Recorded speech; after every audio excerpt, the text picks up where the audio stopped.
All right, guys, it's time for the Next Level Guy Show, a men's interview, interest, and improvement-focused podcast featuring interviews with the greats from all industries to help you better your life. Each week, a new episode features an interview with one of the greats, covering all aspects of their story, from life hacks to tips and protocols that have allowed them to live life on the next level. We then highlight concrete action steps that you can use to improve your life. And now, your host, Ian Dawson Mackay.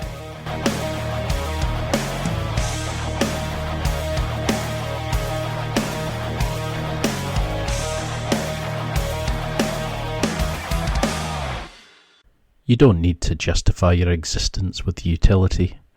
Beauty is enough. And that's a quote from today's guest, Eva Schubert.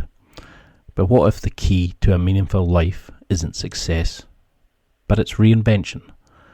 In this episode, jazz singer and creator Eva Schubert reveals how she's rewritten her own story again and again to live a life with passion, presence and purpose, and writing her own soundtrack for life. Meet today's guest, Eva Schubert. She's a jazz singer, a podcast host, a historian, and a modern-day storyteller. Eva defies labels. She's the voice behind soul-stirring jazz albums and the creator of the Villains and Virgins podcast, where history and myth collide. Whether it's through music, conversation, or reinvention, Eva shows us how to live a life of art, intellect, and unapologetic joy.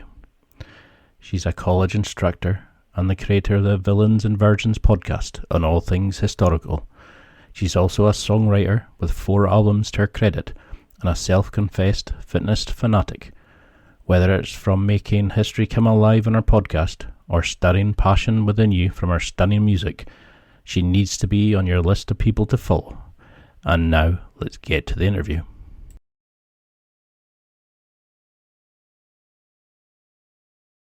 Thank you so much for coming on. It's an absolute joy. Now, we were discussing just before we started about how much I love vibing out to your songs. I follow your podcast. Now, I've written you a wee introduction. What do you think about too many people live life on autopilot, following the script they've been handed instead of writing their own? By Eva, she's proof that reinvention isn't just possible, it's essential. A jazz singer, writer, historian, and entrepreneur, Eva refuses to be put in a box. She's carved her own path, embracing creativity, curiosity, and bold risks along the way. Today, we're diving into what it really means to forge your own identity, challenge the status quo, and live with passion. Eva, welcome to the show. Would you agree with that? Or how would you define yourself? Wow. Well, thank you, Ian, for that introduction. It sounds very inspiring. I wanted to stand up and salute. Right. I would agree with all of those principles, and I do my best to live up to them. How about that? So, what would you define yourself as? Are you if you come up, would you say initially you're a singer? Would you say a historian? Would you say a podcaster? Would you say a creative person? How would you kind of encompass all the amazing facets that combine to create you? You know, it's funny because which sort of hat I put on when I'm meeting somebody for the first time depends on who they are. And it also sometimes results in some very funny games. I remember, because all of these things are who I am. But if someone is meeting me for the first time, the question is, what piece do I put at the front, right? And there was this one very memorable episode where I was wearing my singer hat. I was interviewing this gentleman because I had need of someone who could dance on camera. And it was very difficult to find such a person who is also tall enough, because I'm quite a tall woman. And when I have my shoes on, it's worse, right? So you don't want to be having a wild mismatch in heights on camera. It just doesn't look very good. So anyway, I found what I thought was a suitable candidate, but I thought it would better have an interview in person before, agreeing to have him on the project. And so all he knew about me was that I was a singer and I had this music video project. So we sat down and we had a chat, and we got just sort of carried away in this wonderful conversation about diasporas and civilizational influences and cultural borrowing and whatnot. And he said to me, "You're actually quite smart." And That's nice of him. and what was hilarious about this for me is that I've spent most of my professional life in academia. I teach at a college, and so that's normally the first thing people know about me. So they assume a certain level of education and intelligence. And it was quite surprising and hilarious to me to realize that this gentleman, looking at exactly the same person, knew only one thing about me, which is that I did music, and assumed therefore that I was some sort of a ditz and not really very intelligent, and was surprised to discover that this wasn't the case. So I've learned that depending on what part of the truth I present people with, they make a very different set of assumptions, and sometimes it amuses me to play with that a little bit. Well, it's like attracts like, doesn't it? You know, you find your tribe, but as you kind of switch personas, and it's interesting how people don't know the different parts of you, even though they've known you for years. And I always find that really weird when people say to you, "Oh, I didn't realize you were into podcasting." And you're like, "What do you think? I Right. just went to work and did X, you know?" And it's like people who know you as a singer suddenly go, "What do you mean you're not doing this full time?" Or that vice versa with you and work. It must be strange for students to hear. I mean, you've got an amazing vocal range. I mean, you've had people saying that you were like was Billie Holiday, Ella Fitzgerald, you know, all these amazing people you're getting comparisons to. And then I know you through your podcast, Yes. and you find that there's so much depth, there's so much scope to you, that there's so many areas to go into. You're almost a nightmare guest because there's so many different things to ask about and try to conceal it into 1 hour. But can you remember that first moment when you were younger when you thought, I want to be creative, I want to create rather than consume media and do things? Yes. I think there was, I mean, I started writing poetry before I hit puberty. But put it that way. I was a very bookish child, and was fascinated by words and the music that language could make. And I strictly mean language. I had no conception that I had any musical ability whatsoever, actually. But I was fascinated by meter and rhyme and images and the effect that poetry could have on the mind. And I was trying to manipulate that. I thought that was very, very interesting. So that goes back a long way. There was also somewhere in the back of my head some sort of waking dream that involved being a jazz lounge singer. It was a very Jessica Rabbit kind of vision, and I don't know where it came from, but it was sort of It's persistently in the back of my head, and I ignored it because I'm the oldest of 8 children, and we came from a single income family. Obviously, because someone had to be home with all those children, so money was tight, and I grew up with a strong sense of, I need to be practical. I need to do sensible things. I need to become financially self-sustaining. I need to go to university so that I can improve my life.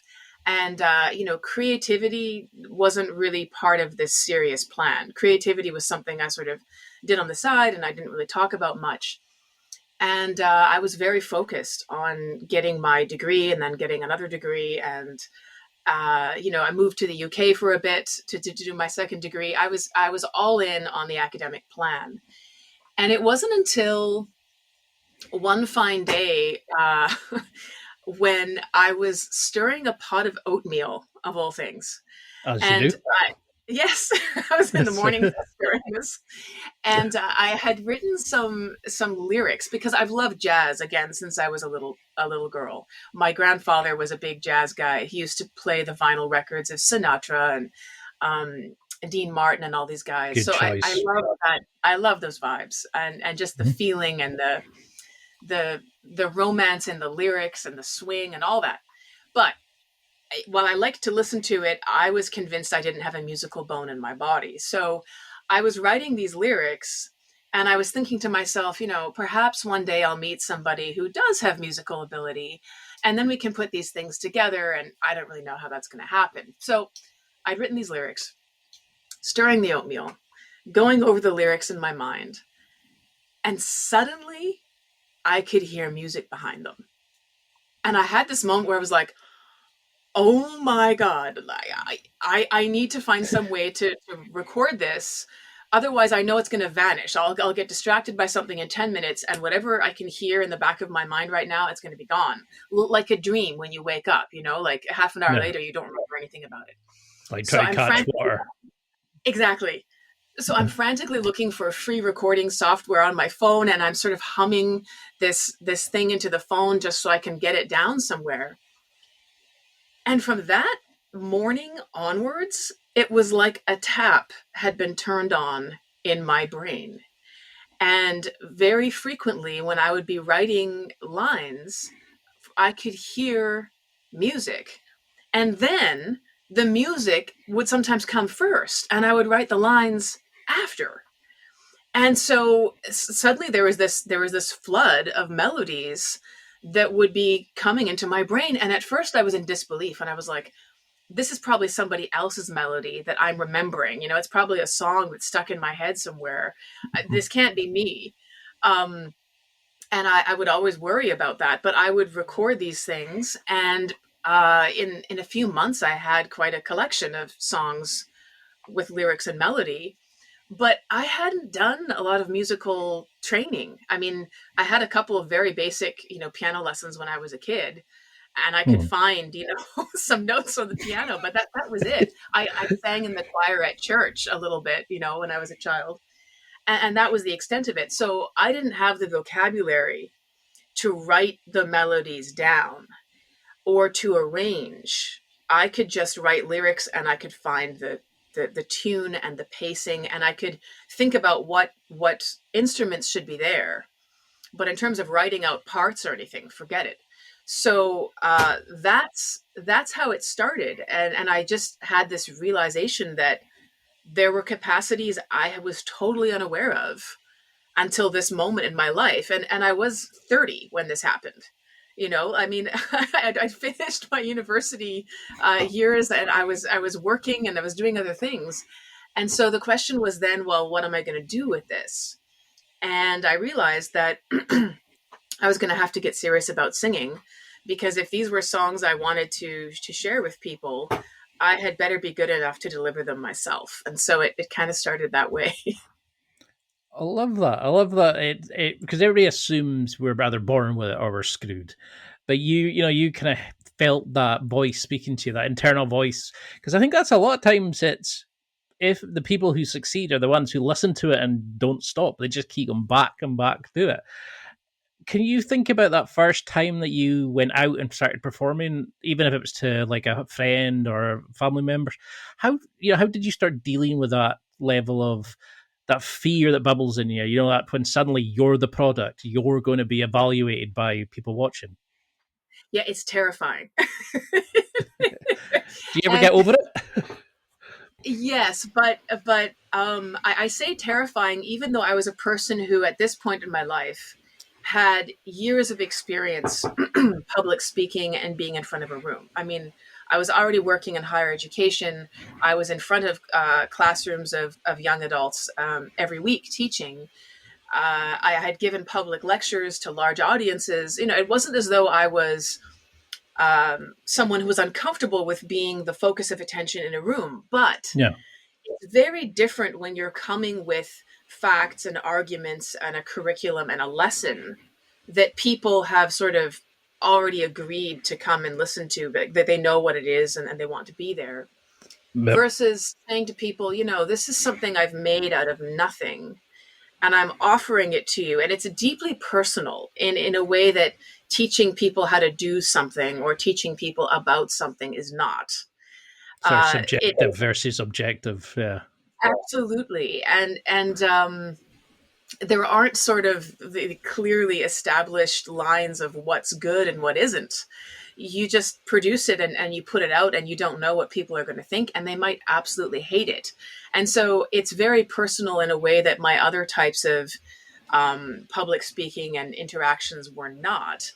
And I remember just my heart rate, spiking, and the nerves being so intense that even like your voice almost feels like it's shaking as you're trying to sing. And so the first time I did this was just in front of a couple of really close friends. But the first time I had a public performance of it, the nerves were just intense. But I remember reminding myself of something I tell my students all the time, which is that a good public speaker, it's not about how you feel in terms of whether you're afraid or not. It's about what you telegraph to the audience. And so there are ways that you tell your audience with your body language that you're afraid. And you don't need to tell them that you're afraid on the outside. So you could be having an out-of-body experience and having your stomach on a roller coaster on the inside. But if you're deliberate about the messages that you're sending with your body language on the outside, it doesn't have to be obvious to your audience how frightened you are. And so I reminded myself of these principles for my first public performance. And I sort of pulled myself up in front of the microphone, and I gave myself the open body language, and I, made eye contact with people in the room, and I started, and I was terrified, and I was so glad when it was over. But people came up and said, "Was this your first performance? That's unbelievable. No way." And I was like, "Oh, I'm so glad that's over."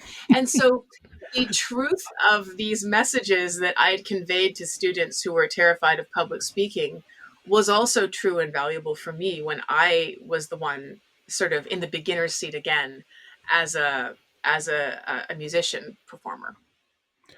Because it reminded me when you were talking just now about that feeling I used to get when I would do podcasts, and if somebody cancelled last minute, the relief I would have, not to go out there. But I had that version of myself fighting the child version of myself that was saying, like the devil and the angel, one saying, "Go on, do it, you can put this out as good," and another saying, "Whoa, back off, you'll be made fun of it." And it's whichever one you listen to into it. Do you find there's a way that you can snap into it? Like, is it you just sell the story that you're smart, sexy, successful, that you already own the stage, so the people buy into the story, they read the story that you're portraying, even if you're shitting bricks, as the Scots would say?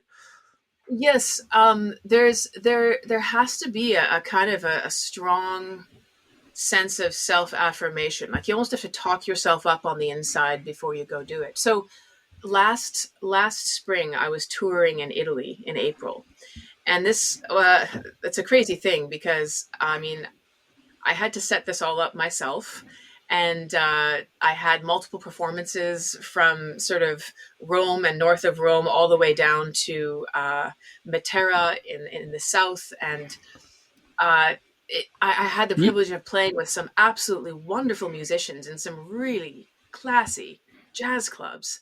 And you have that same struggle with those two voices inside of you. The one which says, "You're an imposter. You're going to show up here and everyone's going to realize that you're an amateur who doesn't really know what you're doing, I guess, next to all these real musicians. And what are you doing here? You don't belong." And then there's the voice that says, "Actually, I just arranged a tour in Italy for myself because I can do this, because people have listened to this stuff and they want me to come here. They know who I am. I'm not selling something that is not true. I am the person whose voice is on these records. I haven't been auto-tuned. Like, this is me. And so I just have to bring me. They already know who I am, and this is the person they want to see." So you have to remind yourself of that. And it doesn't go away. I've had to deal with this even as recently as a couple of weeks ago. But you have to make a conscious decision of reminding yourself that every time this, what I call the voice of weakness or the voice of doubt, crops up, it's a voice that prevents you from doing things. And when you listen to the other voice, wonderful things happen. And so you have to remind yourself, yes, here we are in this decision again. listen to the voice that has led to opened doors and waking dreams and wonderful experiences, and ignore this other one, which wants to make you quiet and small and afraid. And so I think the more times you're in that position, the longer a record you have of, oh, I recognize this, the easier it gets in Wow. some ways. But it's not easy. Oh no, I know that feeling, that journey you go through each time. It just going, are you sure? Are you sure? And Yeah. when you have to see the version of yourself that you know it's the successful one or doing the well, and it's hard not to slip back into old ways, but it can come super strong. I can't believe that you set these up yourself, because they look so professional. They look such well produced stage shows, and they look like, there's thousands of people working on these things. They look phenomenal, your videos. And I love how you were saying before we started, about how your music has hidden jokes and meanings and stuff, and especially if you read some of your lyrics, that are amazing. But how do you think music, what would you say your musical inspiration is? How would you define your style? Because I had to write this down. Where is it? Sizzling trumpet, strutting guitar, and rhythmic bass grooves combine for a jazz experience that swings and soars. That was a review of one of your albums. What do you think? How would you define your music? Do you think music's a universal language that speaks to us all? That's why it's so popular? I think that music is a kind of magic. I like to think of it as something like a spell if it's done right. And I say that because you could be having a terrible day, or you could be in one mental state which seems like the final statement about the world and what is in it. And if you put on the right music, it will change the color of the wallpaper inside your mind, and it will change the way the world looks and feels to you. Love that. And it costs you nothing. It's a flick of a button, but if you know which sort of bottle or which vial to open, you can have a totally different experience of reality. And I think that that's very powerful and very potent. And it has many forms. I mean, there are the happy, bright songs that we just put them on and they just make us feel instantly more cheerful. There are the songs that get embedded in our experiences and our memories. And when we open those vials, they take us back to people and places and pieces of ourselves that we haven't seen for a while. And so they're redolent. They've taken on a significance that's deeply embedded in our lives. And then there are songs that explain ourselves to ourselves. I mean, Heartbreak is a classic example of this. When you're feeling this pain and it seems unique to you and unbearable and horrible, and then you listen to the right song, and if the lyrics are perfect, you suddenly hear your story there, and you hear someone else telling it, and you realize that it's an experience that can be understood and can be passed through. It lightens your burden. And so I think that music is very powerful. It has the ability to inspire us. It has the ability to alleviate pain. It has the ability to take us down memory lane. And I think that it even has the ability to help us formulate hopes and plans for the future. So it's a very powerful thing. I don't take it lightly. And not all music is like that. There's some pop music that really has 3 or 4 words in it and just and that's just to make you gyrate on a dance floor. That is the function of that. It's for that purpose. Yeah. And so it's legitimate. But when I'm speaking about these things, I'm thinking of music that has a wider range of effects on us. Do you think it's a sort of version of it tells a story through a song? And this is going to sound this is probably going to go a bit OTT. It sounded good in my head. Do you think that by doing that, you scratched a creative itch, and then by the world travel, it started igniting more of a passion into your history to then combine the two and start telling the story of our history on the podcast? Well, it's actually the podcast evolved separately for a very different set of reasons. So my passion for history also goes back to my early teens. I mean, I was a nerdy child who was reading everything I could find about Henry VIII and the Tudor court at age 12, 13, and 14. At the age of 12, there was a library book sale, and we used to go to the library every week. My mother would take all the children, and we each had our own book bag. We would go to the library, we'd load up with books, we'd take them away for the week. We'd come back the following week on the same day, return the books, and get new ones.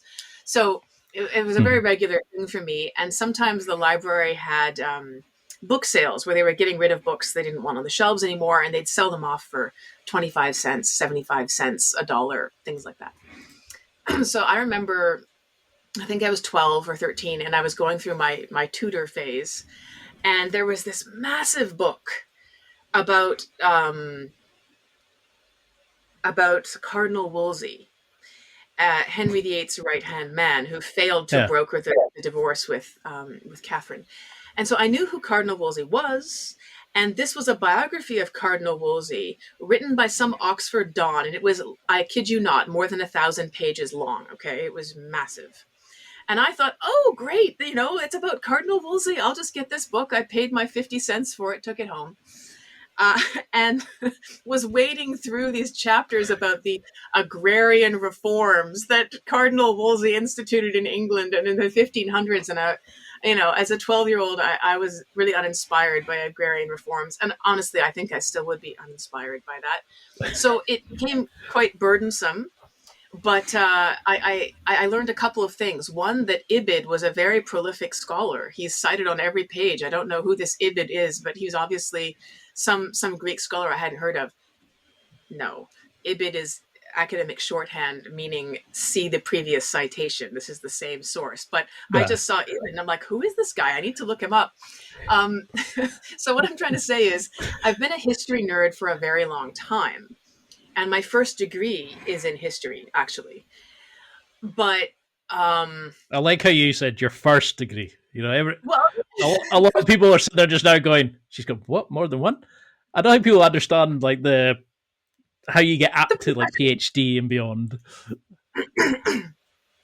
So I loved it, and even when I finished that degree, I mean, I'd been reading history before that degree. That's why I did that degree. I continued to read history after that degree. And there were historical questions that I was fascinated with personally, that I was always reading up to know more about and making notes on. So it's been an ongoing thing forever.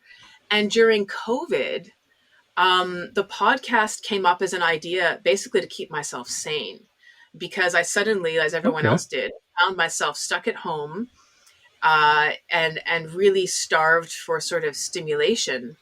And the podcast was a way of focusing my brain on something that I could absorb my attention in and craft a narrative about and communicate with people.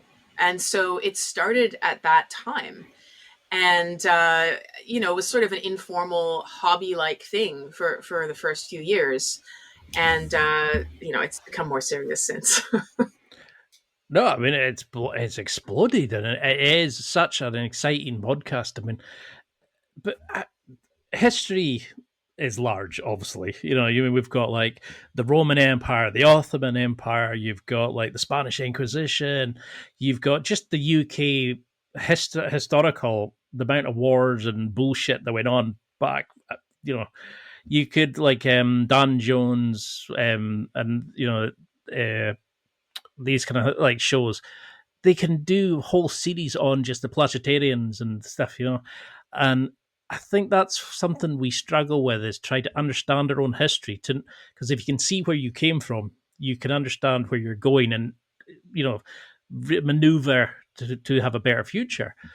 How do you pick the areas you look at to inspire your reader?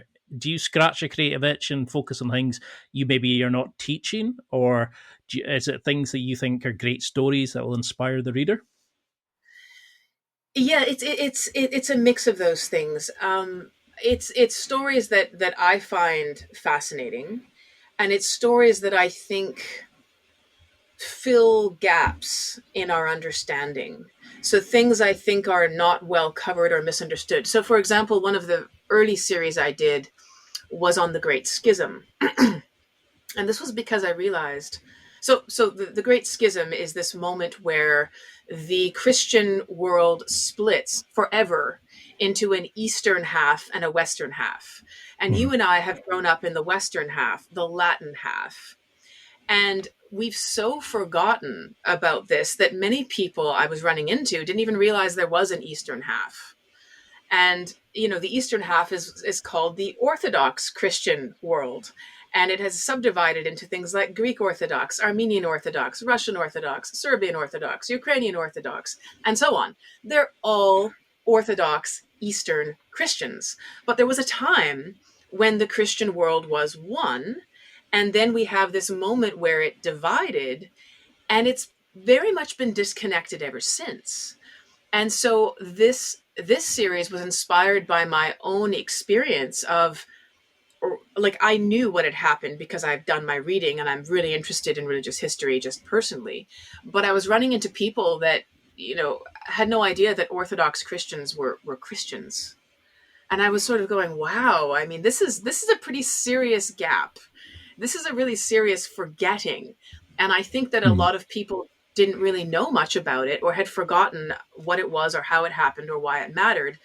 And I think it's not just an arcane piece of the past. It's highly relevant for how we understand ourselves and other people around the world who share deep traditions in common with us, but we've forgotten about that.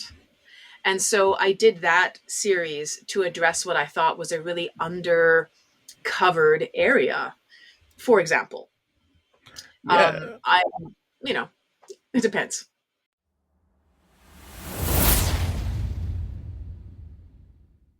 It's time for a quick break. There are millions of potential products to buy, so how do you know which ones are worth your hard-earned money? Simple. You go to nextlevelguy.com/affiliates and explore those that will transform and improve your life. You'll find deals, listener exclusives, and special offers with some great companies. Recommendations are 100% honest and only on items Ian has tried or believes in. The companies showcased will make you a better man in all areas of your life. Simply go to nextlevelguy.com/affiliates and level up.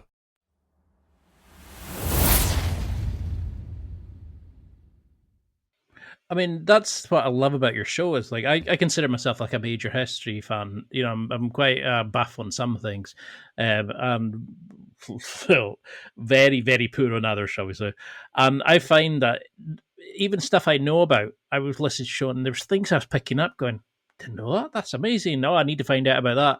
Like it inspired me. But even just for somebody who's coming new to it, you take people on such a journey, an exciting journey, and you explain things in very exciting but very like layman terms that bring it alive. You can make it full of emotion, and you tell the story from a way like, but almost like a song. Do you think you used your musical abilities to make the podcast play like a song rather than just a history lesson? I think there's a very deliberate focus on the human experience that I try to use as the guiding principle for the podcast. Because for people to care, they have to see themselves in that moment to really understand it. And so you have to be able to put your listener in that moment and understand what's motivating these people here to act the way they do, and how do they understand the world? How does it look to them? What are they afraid of? What are the forces that are shaping their lives and the things that constrain their actions? And when you do that, people can step into those shoes and they can get a sense of what the world looked like from there. And so in that sense, you're right that good music also is transmitting an emotional experience from the musician to the audience. The language or the tools that we use are different, but the goal is the same. If I write a song that's just really particular and specific to me, then it's like a journal entry. It's not going to speak to people. But Yeah. if I can take the elements of my experience and I can communicate them in a way that others can see themselves in it, now that is something that has that quality that we're aiming for. So you're quite accurate actually in pointing out that parallel. And I hadn't thought of it that way. But yes, that is the goal. It's just a very different set of tools that we use to do that. Because that's something I was kind of intrigued about, was that you've talked about art and some of your like your reels and stuff, but I was always interested about your take on like the music of the time and how it portrayed and how it demonstrated the cultural understanding and the beliefs of the time period. But I mean, for people who are very like, because sadly it's, you don't really see many people historically interested as much nowadays. They're all too busy in likes and Snapchat and all that kind of crap. But they're missing out on such amazing stories about who we are and why we are the way we are. Who are good sort of entry points, or who are good, like, if you were just getting into this time period, or you wanted somebody to be interested in history, would be great role models, or start here and then work back, or start, I know it's a massive timeline you've got to work with, but are there people that jump out that you think are great, like you need to check this guy out or learn his story or their story or her story? I mean, it depends sort of what a person is after. So I did a one-off podcast about the Battle of Britain, where the Blitz, where the Nazis are bombing London. And I did that story because it's a moment of desperation, and it's a moment of determination that I think we've forgotten about. When we talk about World War II in schools, we have the Allies and we have the Axis, and the Allies were these countries and they won, and then the Axis is over here, and we have the Holocaust, and we sort of have these big sort of teaching points, which is fine and it's necessary. But what we miss is that the outcome of that war was not known to the people who were living through it day by day. And the choices that people had to make in the face of fear and destruction to persist and not to surrender, that's a human thing. And so the story of the Blitz on London, it's called Operation Pied Piper on the podcast. It's a fascinating story because parents in London were making the decision to put their children on trains and send them out into the countryside because they were pretty convinced that the chances of fatality were high for those children to stay with their parents in London. And so try to imagine for a moment yourself, I mean, I don't know if you're a parent, but surely you know people who are, to say, these are my children. They're the humans that I'm most responsible for, that I care most for in the world. And I'm going to put them on a train and I'm going to send them into the care of strangers. But I am going to stay here in London because we have a war to fight and we're not surrendering. These are decisions that everyday people made, that families made. We're not talking about soldiers at the front who had their own massive sacrifices to make. These were everyday people who are waking up in bombed out parts of the city, who are listening to, buildings collapse into rubble at night and finding their neighbors dead the next morning, and living under this for months. And of course, there's political pressure to say, let's find a solution. Let's make a deal with Hitler. I mean, France is already out of the game. Britain is fighting alone. We can't possibly survive this. How many more British people need to die? Let's just make a deal with Hitler. There would have been massive political pressure for this. And yet, they said no. And so the courage to say no under those conditions requires a level of conviction and belief in something worth fighting for that I wonder if people in these countries have right now. And I have the sense that remembering these moments gives us a sense of who we are and what the sacrifices were that were made so that we could remain as we are. And that raises the question of, well, what are the decisions we have to make? I mean, there's a direct line. If we don't know anything about this, and we just sort of know that history is a bunch of battles that were won and things that happened, we don't see ourselves as players, right? We see heads of state and sort of armies and accords, and that's it. But the truth is that the outcome of these things very much depends on the ordinary man or woman and decisions that they make individually and collectively. And when we understand that, we understand our present differently. I love that. I love the way you look at it, because it's true. I mean, how many people just now would not be able to explain who Churchill was or what he did? They could give you some bargain basement about Love Island and all this kind of nonsense TV.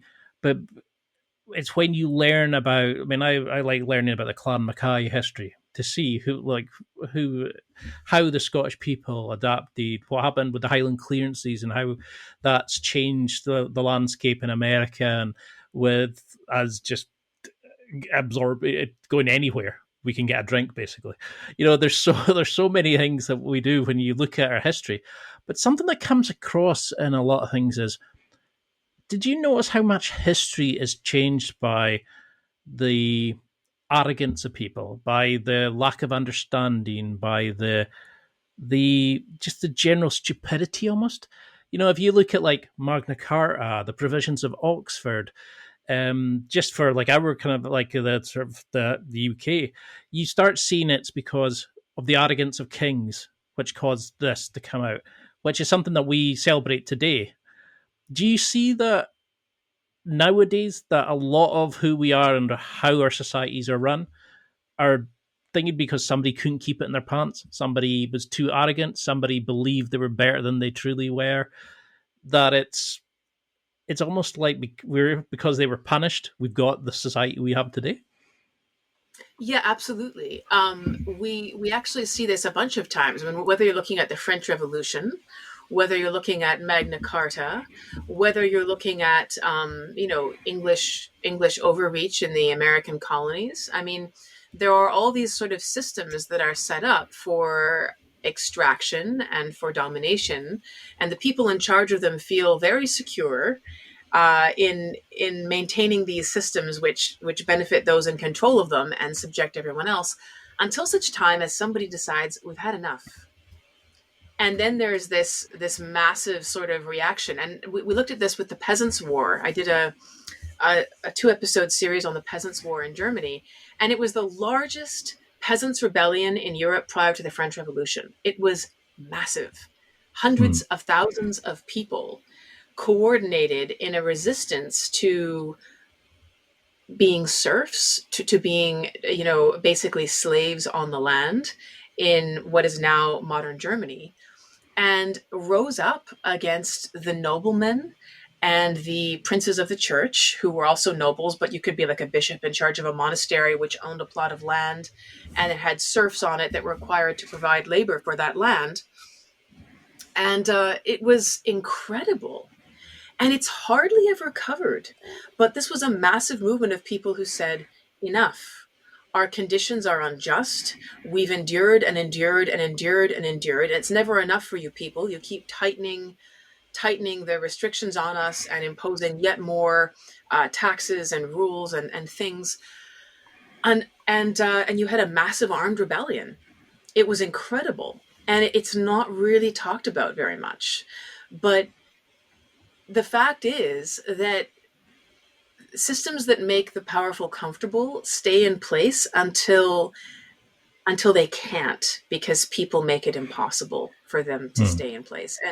And that can happen through concerted civil action. Sometimes there's violence, sometimes there isn't, but there has to be a massive coordinated effort. That's what changes things.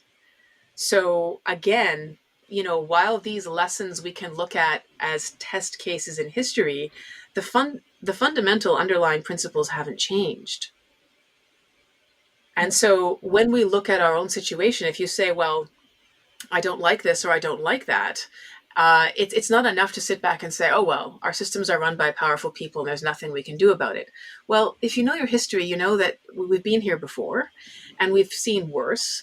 And there are, in fact, things that people can do about it. And it's people doing things about it that cause it to change. It's not going to change on its own.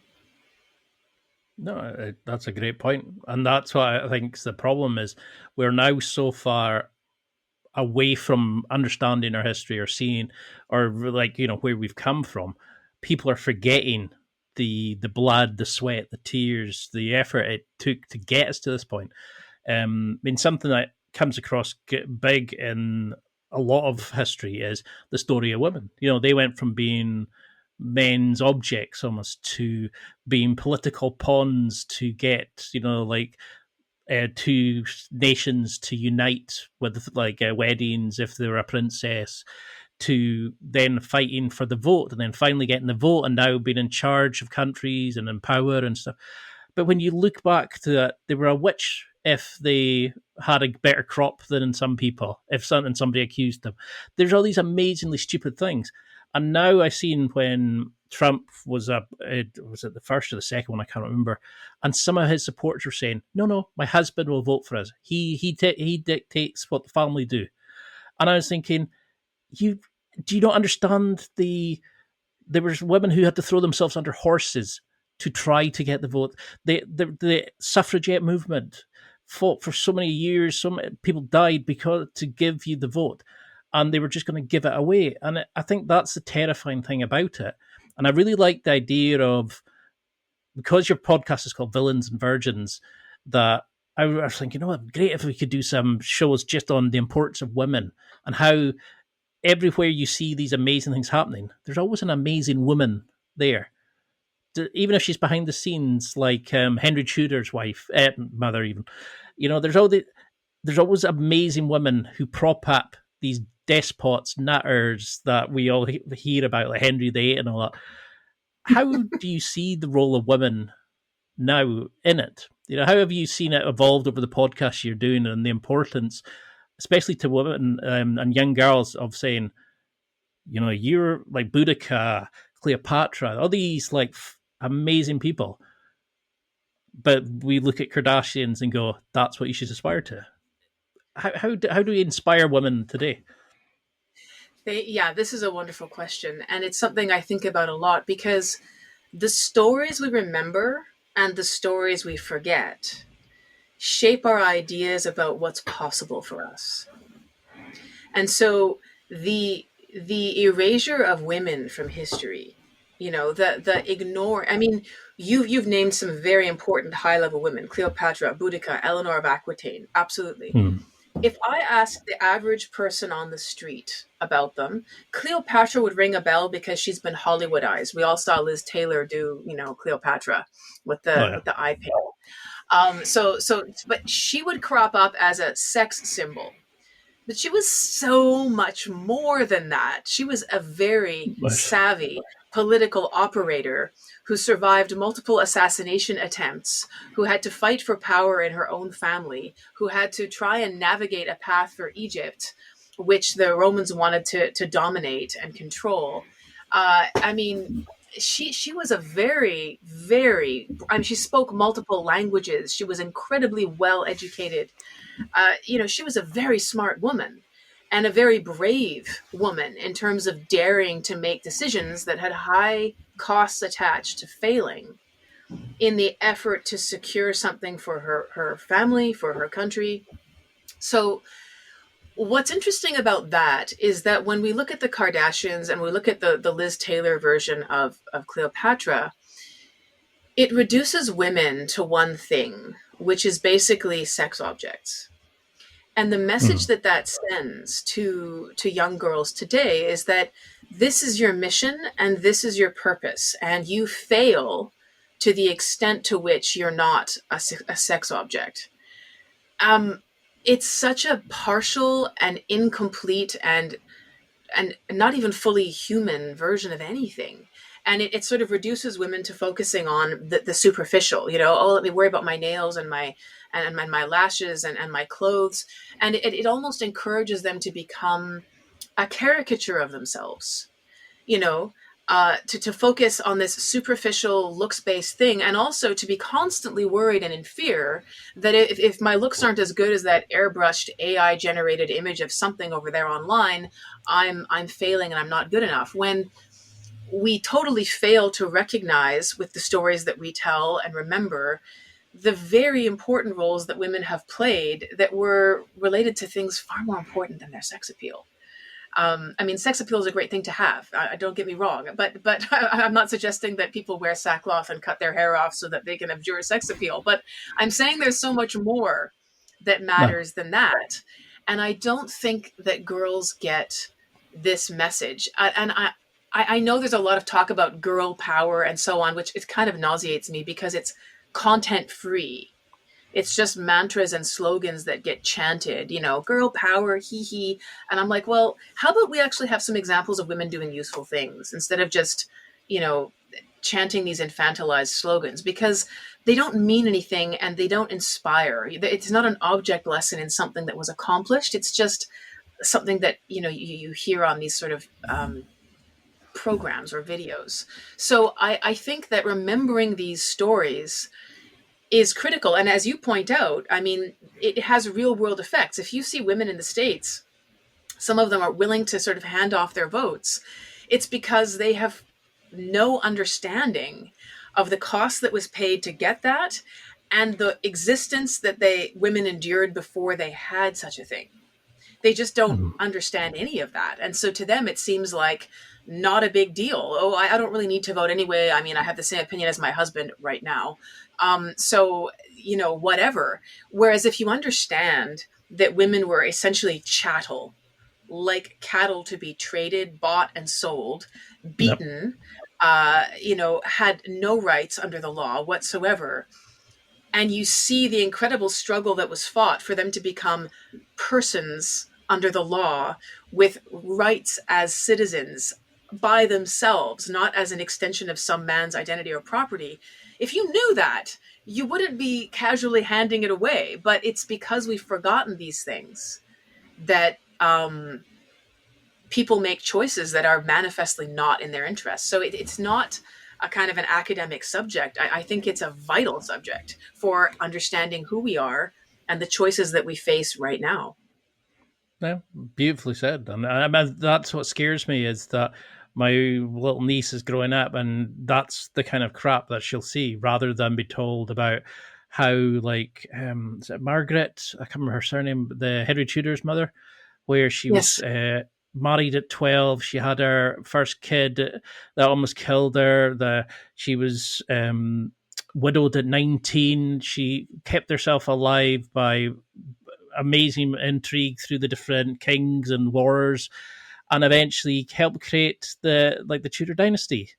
And when you see how long she lived, and she outlived king after king, and we then only know about the guy because it was male dominated all the way through. And I think that's sometimes what we need to explain to people, not just women, but people of different cultures, to say, this is where you've come from.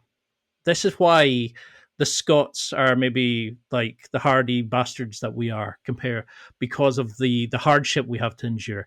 This is why these kind of people have the arrogance. These kind of people, because, you know, it's how we understand the culture because of where we've come from. But is there anything that's really surprised you as you've come along? I mean, I listened to some of your shows, and people think witches, for example. You know, none of them would believe that there were male witches. No one would believe that they tortured heretics because they believed that it was actually good for their souls. You know, things like that. You're kind of like, what the fuck? You learn so much from your podcast, but has there been something that's really kind of blown you away or changed your perspective on something by your research into it? A bunch of things. I mean, speaking of torture and heretics, the Spanish Inquisition is something that was widely misunderstood, including by myself, until I started doing the reading on this. Because we kind of think, oh yes, the Spanish Inquisition, so lots of torture and arrest and witch burning. Well, they were burning people, but not witches. In fact, the Spanish Inquisition was extremely skeptical and dubious about the concept of witches. that was something that was going on in in Protestant areas in Europe. So the witch burning, which we associate with superstition and hatred, which it was, wasn't a Spanish Inquisition problem. Now, they had their own problems. They were worried about, and this really surprised me, they were really worried about Jewish converts or, sort of crypto Jews in Spain. And so I didn't realize until I dug into it, the Spanish Inquisition was very much focused on minorities more than heretical Catholics. It wasn't really about a Catholic who had a wrong theological belief, although those people would be caught up. But it was much more about people who appeared to be Catholics, but were perhaps actually Jewish or Muslim, and who had converted because pressure had been brought to bear on these minorities that if you don't convert or leave, you're going to lose your property or your life or whatever. And so there were these people who were converting because there was political pressure, and then the people exerting the pressure were rightly concerned that, well, I'm not sure these are conversions of conviction. I think these might be conversions of convenience. Well, yes, maybe under the circumstances you have reason to believe that. Maybe you should stop creating these convictions. What gave it away? It's like when they used to drown them, then it was like if you swam, you were then taken away and you were punished by being able to swim. But and it's like, but if you drowned, you were Christian. It's just like, but it's like bloody hell, like when you hear some of the stuff. I mean, it was like when a king was publishing books about how, like King James, about how they were witches and they were devil, and you were like, what hope has somebody who's got no teachings when somebody who was given the best of the teachings of the time believed tripe, basically, that. And I know that we've given these people sort of posthumously credence. Oh, I can't speak today. That we've realized that we've given them pardons and we've made them, and we've taught people about just the ignorance and the misunderstanding of how the danger that it can cause in society. I think it is scary. Do you think that the misunderstanding even now of how people will use Twitter as a source, they'll use a .com as a source, whereas in a college or university, you would not accept anything even remotely close to that that's not being peer reviewed or, could you explain, so I can finally put this out and say, how on earth do we gauge a historical fact? Because people will say, such and such said that on a website that's true. How can we get people to actually see this truthfully? I have this conversation with my students every semester because I have a whole section on reliable sources. And I give them guidelines for evaluating sources online. And we talk about peer-reviewed sources. And I explain to them that I have a whole section on this where I say to them, it's not just about keeping a professor happy. This is not just something we do in university because we have these strange rules about academic sources. I was like, this is something that every one of us is responsible for every day. Because when we're online and we're irresponsibly sharing things that are not accurate, we're actually contributing to what is called familiarity bias. And this is something that propagandists like Goebbels knew a long time ago. And it's very simply this: the more frequently you hear something, the more truthful it sounds, no matter how outrageous the claim. So the first time that you heard that there was no such thing as a moon landing and it was all staged, you think, oh, how absurd, what a lunatic idea. But by the time you've heard it 50 times, because people are sharing this and sending it and posting it all over the internet, it begins to sound kind of credible, like, oh, maybe that could have happened. I mean, and it's strictly because you've heard it repeated enough times. And we've seen this happen so many times. I think it's dramatically accelerated in the last 5 years. And it's one of the major crises of our age. I mean, and the most ridiculous example of this that I give to students is I say, We're in 2025, and people are using cell phones that are powered by satellites circulating around the planet, sending signals. And using these devices, they assert that the world is flat like a pancake.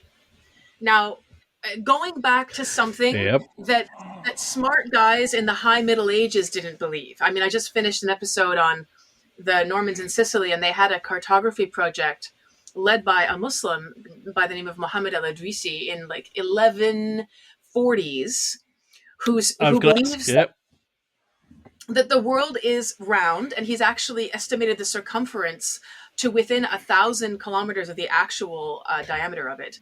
So this guy back then knew more about the world than people right now with their high-tech digital devices. And so it's ironic and it's tragic, because on the one hand, we have access to more information at a fingertip than we've ever had before in human history, but it's so mixed up with absolute nonsense and rubbish that people are flooded with this stream, and it's got everything in it.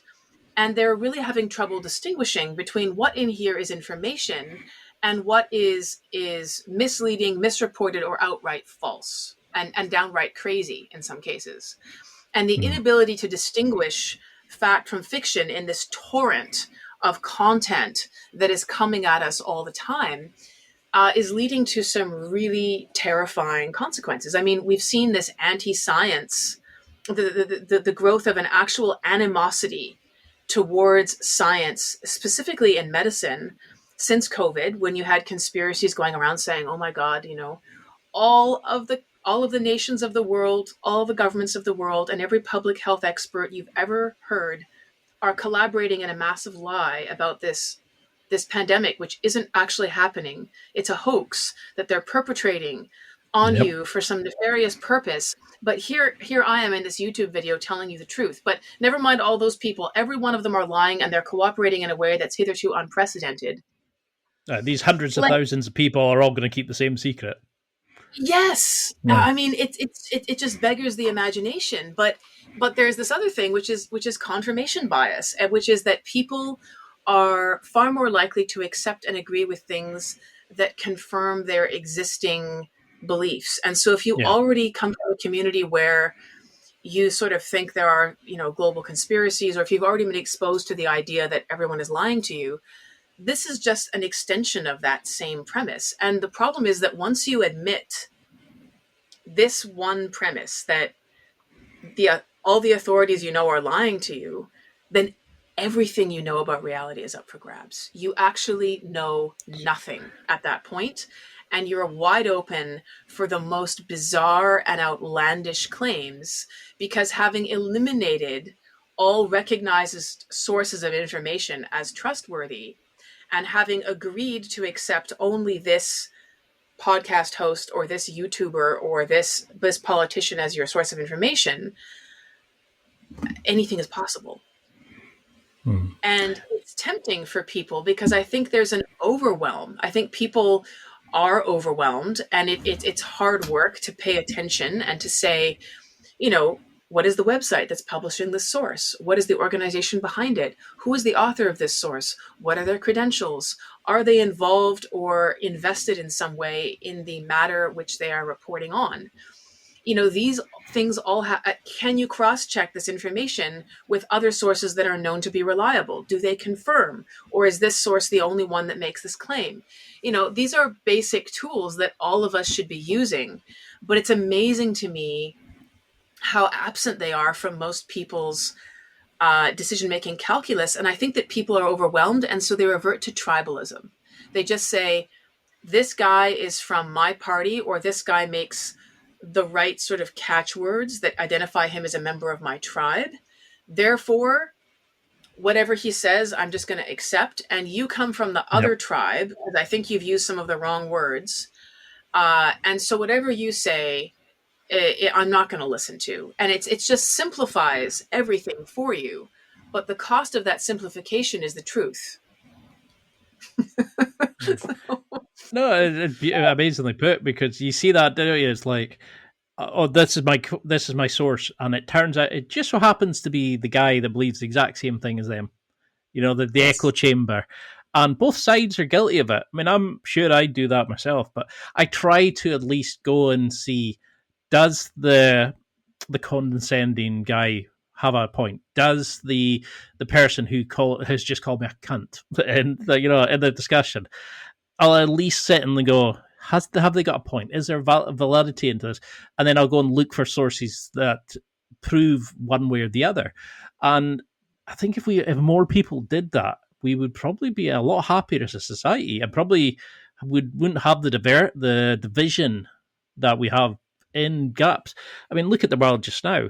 We're going tariff crazy, and we're changing this, we're doing that. Probably just dated this podcast, but and it's people who are sitting there who don't understand something. Oh, it's a conspiracy. Oh no, it's a government made thing in China. You think after coming out of that and after seeing what smallpox did with vaccines, how we changed the world back then. But we're seeing science adapt in real time. Of course, there's going to be mistakes, but it came out and it saved the world. Yeah, people are going to have little bumps here and there, but it does. I don't believe for a second it's killing hundreds of thousands and it's some big thing to plague us and put. What was it? Something about putting changing our DNA. That was the beauty I heard, that a vaccine was changing our DNA. And a friend that I worked with at the university said that to me, and I was like, "Get out!" Just And it just bugs me that smart people can fall for that. But it's like you said, open the door a wee bit. It gets in, a bit more smoke gets in, and before you know it, you don't have the confidence anymore. So you can fall for any stupidity. Yes. Oh, I think we could put the world to right. And that's why I love that your show's there, because you're putting this stuff out, but you're also explaining it from the sources. You're explaining it from the mother tongue, from the people who written from you're quoting sources. You're not just saying, well, this is my opinion. You're actually explaining it from various sources and teaching people about it. And if they're open-minded, there's a lot to learn. How do you juggle that? You're singing, you're teaching, you're doing all these amazing things. How do you like outside nature, fitness? Yeah. You do a lot of that stuff. But how do you juggle all that? And how do you get time to emotionally, physically, mentally recharge for life? Big question. Well, there's a massive amount of reading, first of all, that goes into any podcast that I do. I mean, typically I go to the library and I come back with a stack of books, and I also go and I get some journal articles, which I download, from journals online, and I'm going through these things and I'm making notes and I'm starting to construct like the timeline of what happened, and then I have to get deeper and I have to get, because questions emerge as I'm getting to grips with who the players are and what they're doing. Then I want to know, well, why, and what sort of person was this, and why would they do that, and so then I've got to look now for specific answers to these questions that are emerging, and so there's more looking and more reading, and I do try to include quotes from primary sources wherever I can, because it gives people a flavor of what people closer to those events are saying and how they're seeing it, and how it looks to them, how they're writing it down. And sometimes even discussing that, this source is known to be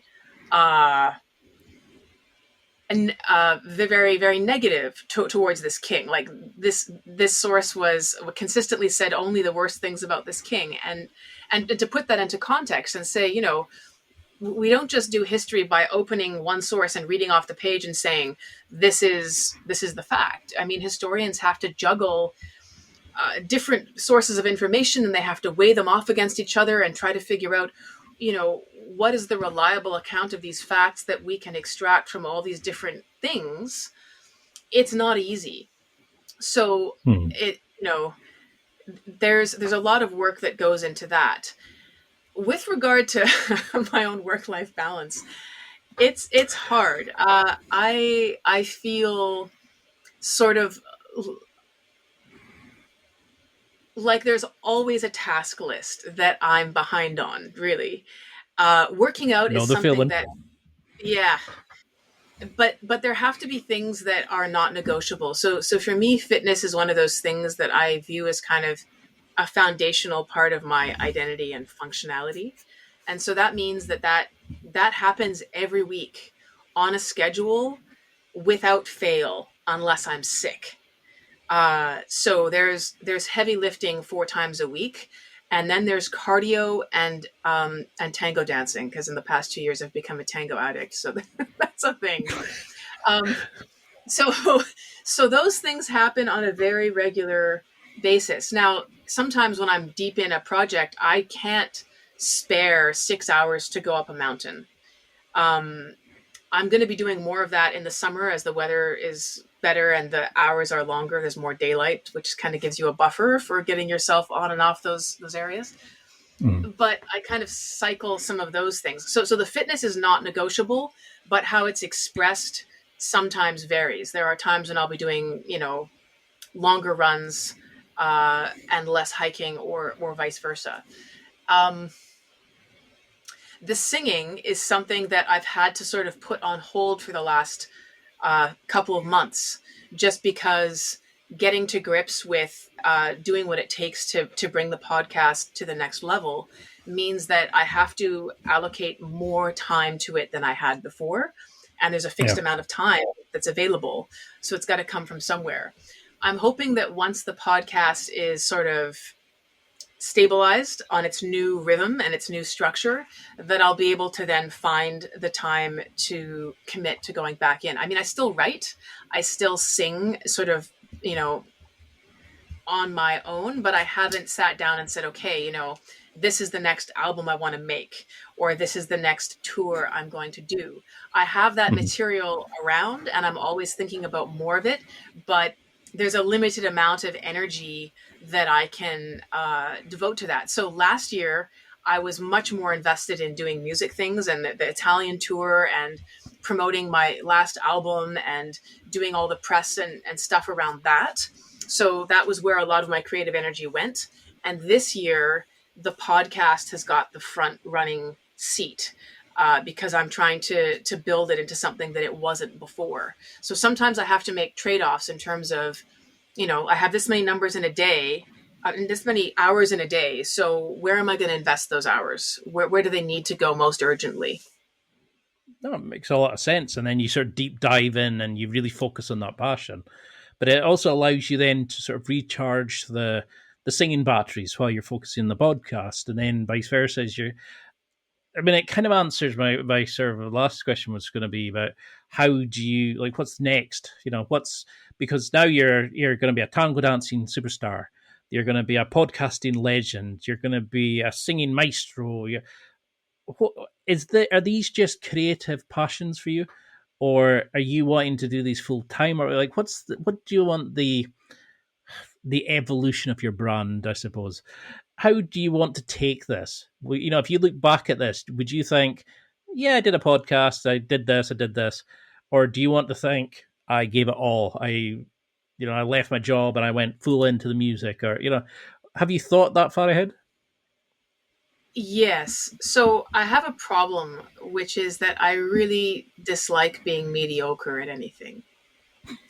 I really, really don't I'm not happy to be sort of okay at something. So if I'm going to do it, I really want to be good at it. And so if you combine that with the fact that I also have multiple things that I really want to do, it explains a lot about my schedule and what pulls me around. Right? I mean, Yep. It's not enough for me to be able to dance tango. For the last 3 weeks, I've been doing a show tango seminar where we're leaping in the air and doing these show moves that social dancers never do, only elite performers do. And yes, of course I want to do that, right? So obviously I'm there.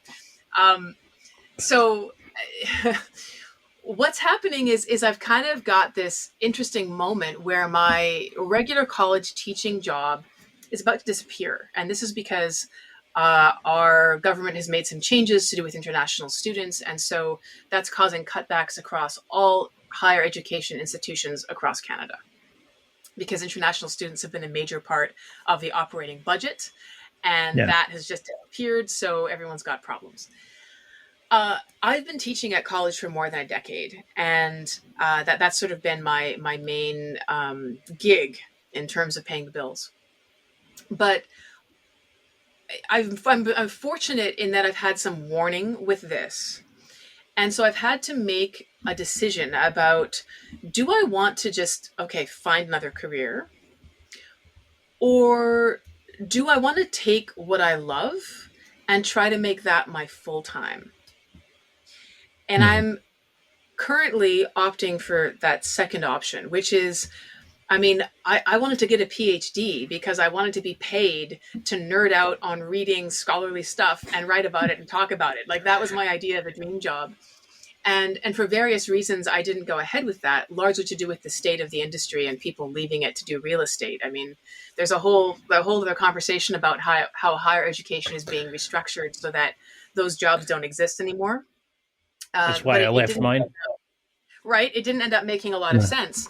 So, but if I could make the podcast more of a full-time thing, where I'm spending most of my time getting up and doing the research and making these episodes, that is a dream job to me.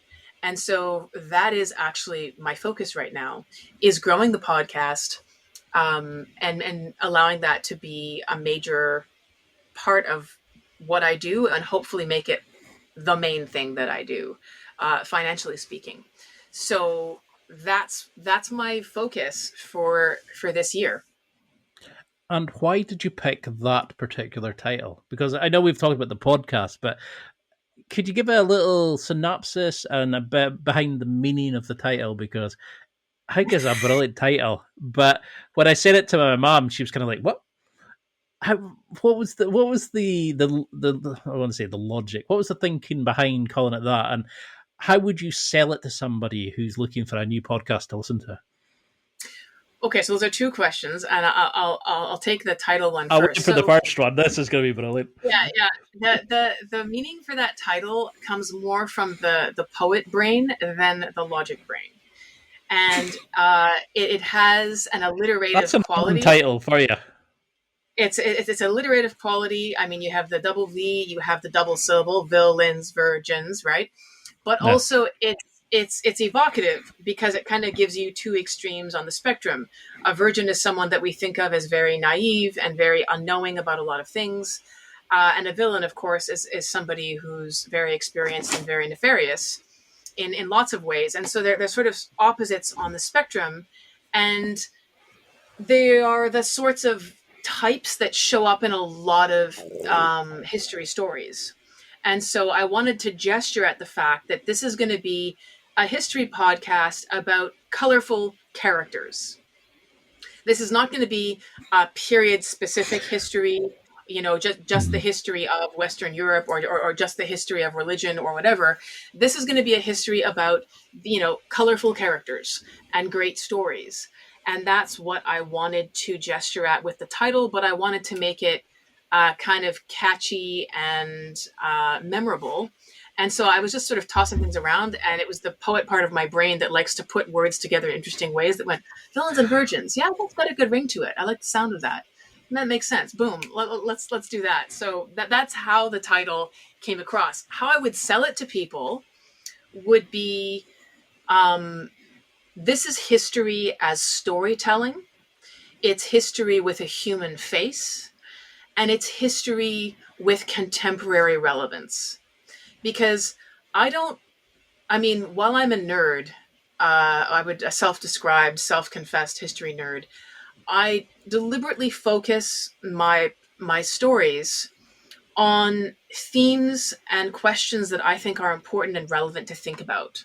So I'm not interested in counting the number of X's on a Frankish goldwork buckle because isn't it so interesting how Frankish goldwork from the 6th century was different from Frankish goldwork from the 9th century. There are people who do that, and that's great.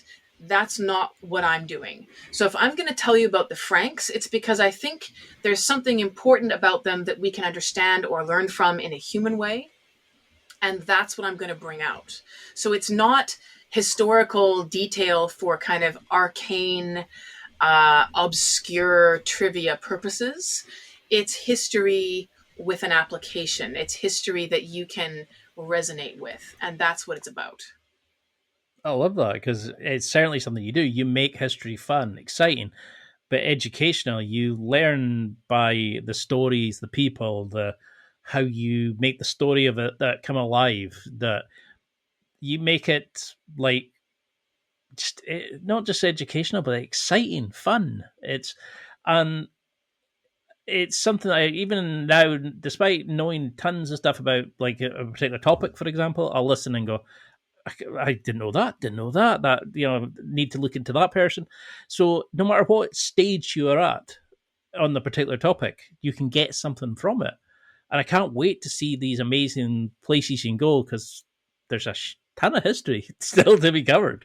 And you're doing a fantastic work. And when I left my educational job, it allowed me now to branch out into doing the podcast more.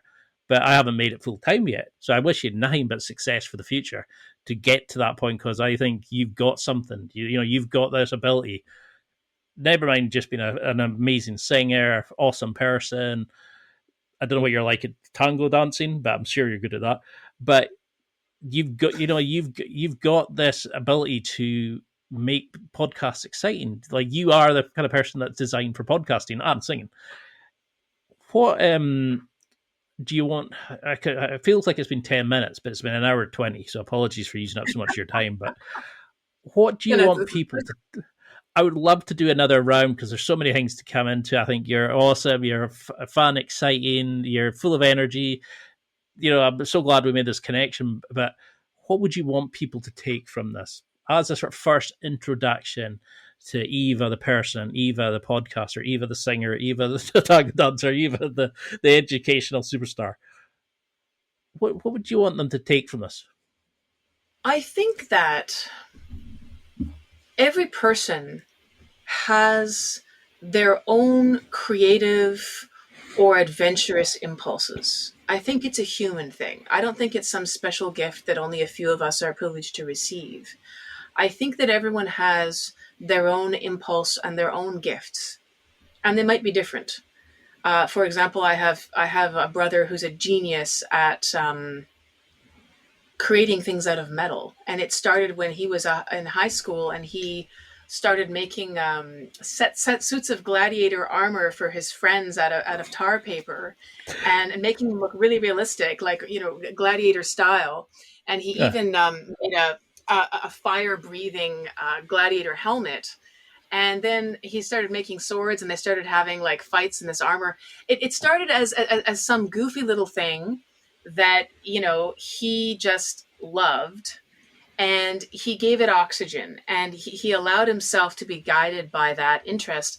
And now the work that he does is stunning. I mean, he's made handcrafted jewelry for me out of gold and gems that is the envy of anyone who looks at it. He's made gold scale motorcycle bags that look like they came out of Jason and the Argonauts, but for a futuristic motorcycle gang. I mean, it's insane. And the abilities that he's developed are a direct result of him giving himself the permission to pursue that nerdy, quirky set of interests that he had as a teenager.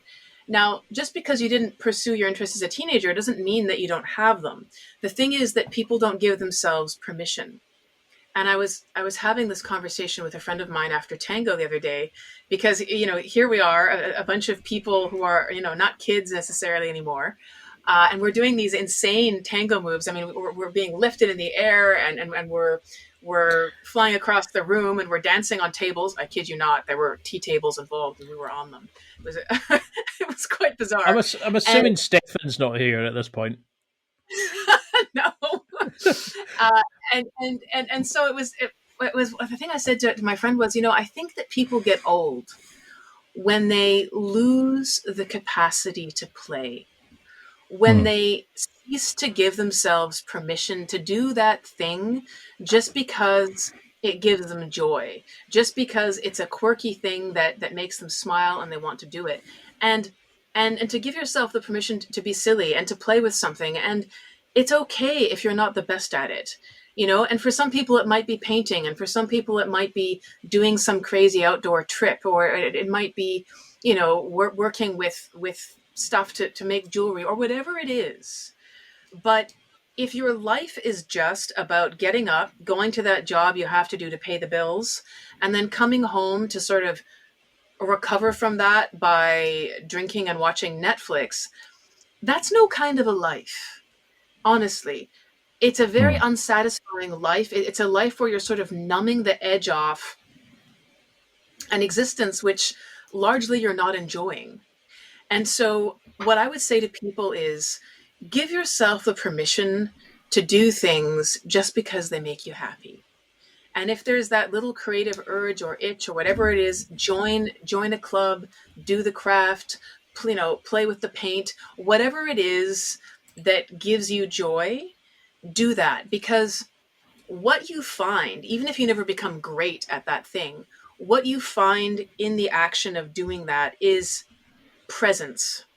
You become totally absorbed in doing just that thing for the moments you're focused on it. And that experience is calming. It drowns out the rest of the noise in your mind and from your life. It puts you back into touch with the center of who you are. And it's deeply nourishing in a way that I have a hard time putting into words.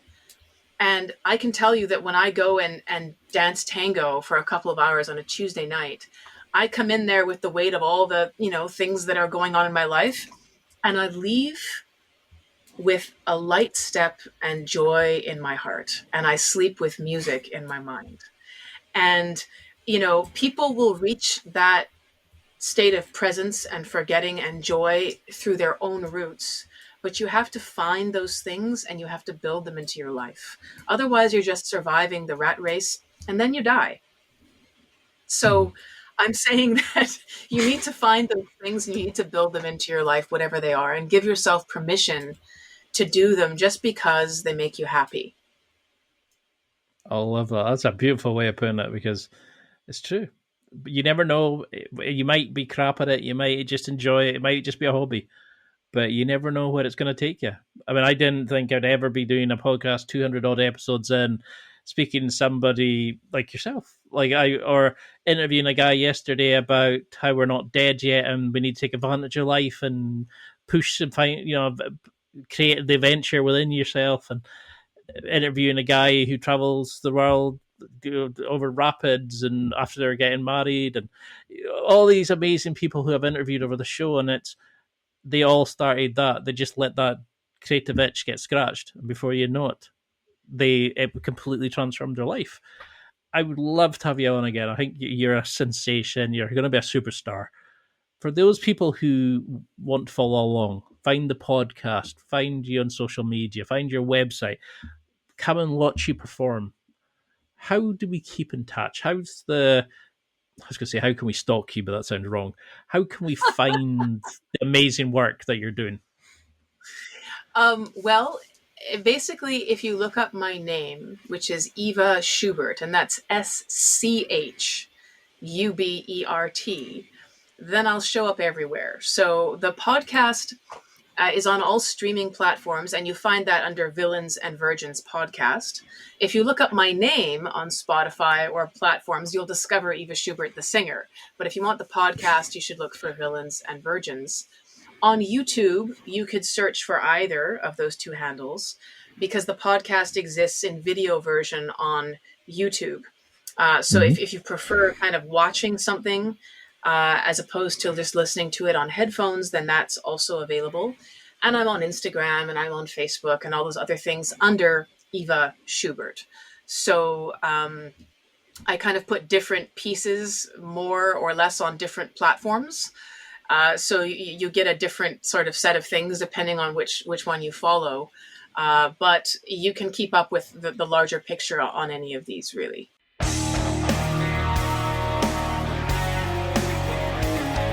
Well, that's it for another week. And thank you for listening. It's now time to take what you've learned and use it to develop and enhance your life with the key points mentioned. Listen, try it, embrace it, use it, and crush it. Now's your time to hit that next level in your life. If you liked this episode, then please leave a comment on the show notes or a review of the show on your podcast platform. Everything helps evolve the show. Until next week, keep seeking the next level in your life.